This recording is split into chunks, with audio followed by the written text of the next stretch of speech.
Assalamualaikum warahmatullahi wabarakatuh. Perkenalkan, nama saya Kirana Yurarasari, NPM 200430101129. Di sini saya akan menjelaskan jawaban saya mengenai soal UTS Statistika Sosial.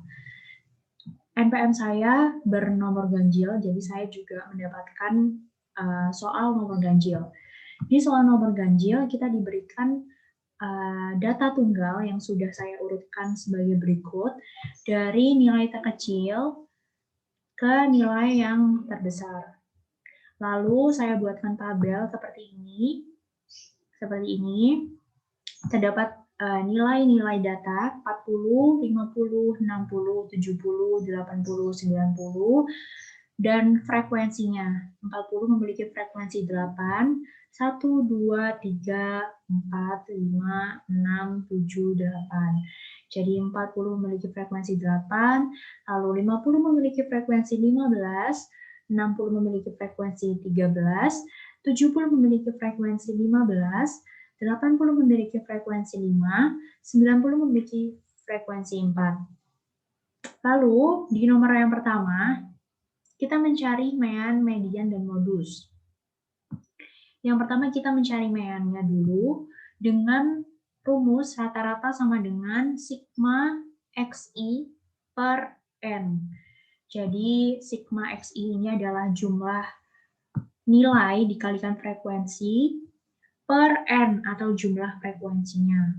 Jadi, kita cari dulu nilai yang pertama, X1, 40 dikalikan 8, hasilnya 320, 50 dikalikan 15, hasilnya 750, 60 dikalikan 13, hasilnya 780, 70 dikalikan 15, hasilnya 1050, 80 dikalikan 5, hasilnya 400, 90 dikalikan 4, hasilnya 360. Jadi, hasil dari perkalian nilai dikalikan frekuensi ini kita jumlahkan, hasilnya 3660. Kita masukkan ke dalam rumusnya, 3660 dibagi 60. 60 ini adalah jumlah frekuensinya ini. 60 ini jumlah frekuensinya. Lalu 3660 dibagi 60, hasilnya adalah 61. Lalu kita cari mediannya. Dengan rumus median sama dengan setengah, X dikalikan N per 2 plus X dikalikan N per 2 plus 1. Jadi X ini berarti nilai, dan N ini adalah jumlah frekuensinya. Nah, kita masukkan ke rumusnya. Setengah X, jumlah frekuensinya tadi 60, ya, ini 60. 60 per 2 plus X dikali 60 per 2 plus 1. 60 per 2 itu hasilnya 30. 60 per 2 plus 1 berarti 30 plus 1 hasilnya 31. Jadi, X30 plus X31 ini artinya nilai ke-30 ditambah nilai ke-31 dikalikan setengah. Nah, kita bisa lihat di sini nilai ke-30 itu berada di data nilai 60. Kan 8 ditambah 15, 23, ditambah 13, berarti 36. Jadi, nilai ke-30 dan nilai ke-31 adalah 60. Jadi, nilai ke-30 adalah 60, nilai ke-31 adalah 60, kita tambahkan, hasilnya 120, dikalikan setengah. Jadi 120 dikalikan setengah, hasilnya 60. Lalu kita cari modusnya, modus adalah nilai dengan frekuensi terbanyak, yaitu kita bisa lihat dari tabel di sini, nilai yang memiliki frekuensi terbanyak adalah 70 dan 50. Jadi modusnya adalah 50 dan 70. Lalu kita cari nomor 2 adalah simpangan baku. Dengan rumus simpangan baku S sama dengan akar sigma XI min X rata-rata dikuadratkan di per per N-1. N ini adalah jumlah frekuensinya. Jadi, langkah pertama yang kita lakukan adalah mencari XI min X. Jadi, XI min X ini adalah nilai data dikurangi dengan rata-rata. Jadi, 40 dikurangi dengan rata-ratanya 61 sama dengan min 21. Lalu nilai kedua 50 dikurangi dengan rata-rata, hasilnya min 11. Nilai ketiga, X3, 60 dikurangi 61, hasilnya min 1. 70 dikurangi 61, hasilnya 9, dan seterusnya. Lalu, hasil XI min X ini, nilai data dikurangi rata-rata ini, kita kuadratkan. Jadi, min 21 dikuadratkan menjadi 441. 11 dikuadrat menjadi 121. 1 dikuadrat menjadi 1. 9 dikuadrat menjadi 81, dan seterusnya. Hasil dari XI min X kuadrat ini, kita jumlahkan semuanya, hasilnya adalah 1846. Kita masukkan ke rumusnya, jadi akar 1846, ya, ini 1846, kita masukkan per N-nya, jumlah frekuensinya tadi 60, jadi 60 min 1, min 1. 1846 dibagi 59, hasilnya 31,289. 31,289 ini kita akar, hasilnya 5,593, atau kita bisa buatkan 5,6. Itu. Lalu yang nomor 3, kita mencari simpangan rata-rata dengan rumus SR sama dengan sigma XI min X mutlak per N. Jadi XI ini adalah tadi nilai data, min dikurangi rata-rata, nilainya mutlak per N atau jumlah frekuensi. Lalu kita tadi sudah mencari XI min X-nya ya. Ini kita sudah mencari XI min X-nya tadi. Karena dia rumusnya mutlak, jadi minus yang ada di sini kita hiraukan. Jadi ini nggak dipeduliin minusnya, diilangin. Jadi min 21 ini jadi 21 karena mutlak nilainya. Min 11 jadi 11, min 1 jadi 1. Nah, ini semuanya dijumlahkan. Ini semuanya dijumlahkan jadi 21 plus 11 plus 1 plus 9 plus 19 plus 29, hasilnya 90. Kita masukkan ke dalam rumusnya. Jadi sigma XI min X mutlak adalah hasilnya tadi 90 per jumlah frekuensinya 60. Jadi 90 per 60 hasilnya 1,5. Jadi simpangan rata-ratanya 1,5. Lalu nomor 4, kita mencari frekuensi relatif. Mencari frekuensi relatif saya menggunakan rumus frekuensi relatif sama dengan Fi per sigma F dikalikan 100%. Fi berarti frekuensi kelas ke I, frekuensi kelas ke 1, 2, 3, frekuensi nilai data 1, 2, 3, per sigma F atau jumlah frekuensi, dikalikan 100%. Di sini sudah tersedia tabel nilainya tadi, beserta frekuensinya. Jadi, Fi, F1 atau frekuensi nilai data ke 1, 8, dibagi dengan sigma F-nya, jumlah frekuensinya jadi 8, dibagi 60, hasilnya 0,1333.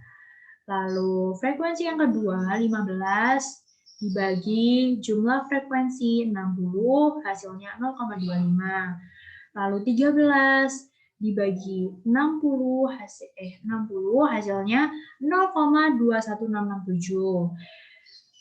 Frekuensi yang keempat 15 dibagi 60 hasilnya 0,25. Frekuensi yang kelima 5 dibagi 60 hasilnya 0,833. Lalu frekuensi nilai data yang keenam 4 dibagi dengan 60 jumlah frekuensinya hasilnya 0,06667. Lalu karena ini frekuensi relatif, jadi dikalikan 100%. Jadi 0,1333 ini dikalikan 100% menjadi 13%. Ini sudah dibulatkan. Lalu 0,25 ini dijadikan persen menjadi 25%. Lalu 0,21667 dijadikan persen dibulatkan menjadi 22%. 0,25 dijadikan persen menjadi 25%. 0,0833 dibulatkan dijadikan persen menjadi 8%. Lalu 0,06667 dibulatkan menjadi persen menjadi 7%. Dan hasil penjumlahan hasilnya jika persenan ini jumlah itu hasilnya 100%. Jadi perhitungannya akurat seperti itu. Lalu selanjutnya kita mencari frekuensi relatif kumulatif. Frekuensi yang pertama adalah frekuensi relatif kumulatif kurang dari 40 itu tidak ada. Jadi hasilnya 0. Kurang dari 50 itu 8. Ya, 8 dibagi dengan jumlah frekuensinya hasilnya 13,333. Lalu kurang dari 60 berarti frekuensi data kedua dan pertama dijumlah 15 ditambah 8 dibagi dengan 60 hasilnya 38,33. Lalu yang kurang dari 70 berarti ini 13 ditambah 15 ditambah 8 dibagi dengan 60 hasilnya 60. Lalu kurang dari 80 berarti 15 frekuensi dari nilai data 70 ditambah frekuensi dari nilai data 60 ditambah frekuensi nilai data 50 ditambah frekuensi nilai data 40 dibagi dengan jumlah frekuensinya. Lalu yang kurang dari 90 berarti frekuensi nilai data 80, 70, 60, 50, 40 kita jumlahkan frekuensinya lalu dibagi dengan jumlah frekuensi seluruhnya 60. Jadi hasilnya 93,33. Lalu kita cari frekuensi relatif kumulatif lebih dari. Jadi yang lebih dari 40 itu 100%. Jadi ini dari yang lebih dari 90 ini semuanya ya. Jadi 100%. Yang lebih dari 50 berarti ini. Yang lebih dari 50. Frekuensi nilai data 60 sampai ke 90. Lalu kita cari yang lebih dari 60. Berarti frekuensi nilai data 70 sampai 90. Lalu lebih dari 80 berarti frekuensi nilai data yang ke 90. Lalu yang lebih dari 90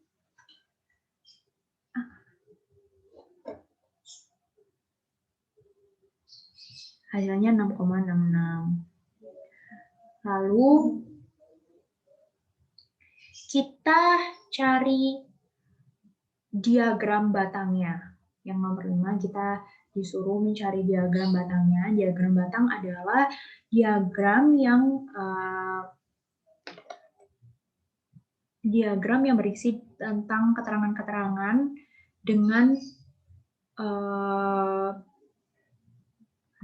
menyuguhkan batang-batang seperti ini yang disajikan secara terpisah. Jadi ini adalah nilai datanya di sini 40, 50, 60, 70, 80, 90 dan di sini frekuensinya yang di sebelah kiri. Jadi 40 memiliki frekuensi 8, 50 memiliki frekuensi 15, 70 memiliki frekuensi 15, 60 memiliki frekuensi 13, dan seterusnya. Lalu diagram lingkaran. Diagram lingkaran adalah diagram yang menyajikan keterangan-keterangan atau data dengan bentuk lingkaran yang dibagi menjadi bagian-bagian sesuai dengan frekuensi datanya. Jadi 40 di sini memiliki frekuensi 8, jadi bagiannya segini. Ini yang kuning dan oranye adalah nilai data 50 dan 70. Bagiannya sama karena mereka memiliki frekuensi yang sama, yaitu 15. Seperti itu. Lalu diagram histogram adalah diagram yang menyuguhkan keterangan-keterangan dengan menggunakan batang-batang tegak, tetapi tidak berjarak seperti diagram batang. Jadi kalau diagram batang itu menyuguhkan batang-batang yang terpisah, kalau diagram histogram ini menyuguhkan batang-batang yang berhimpitan seperti ini, tidak ada jarak. Lalu diagram poligon adalah diagram histogram yang titik tengahnya dihubungkan dengan garis seperti ini. Jadi titik tengahnya histogram kita hubungkan dengan garis seperti ini. Jadilah diagram poligon seperti itu. Oke, sekian dari saya. Itu tadi penjelasan dari jawaban saya terkait soal UTS Statistika Sosial. Mohon maaf jika ada salah-salah kata.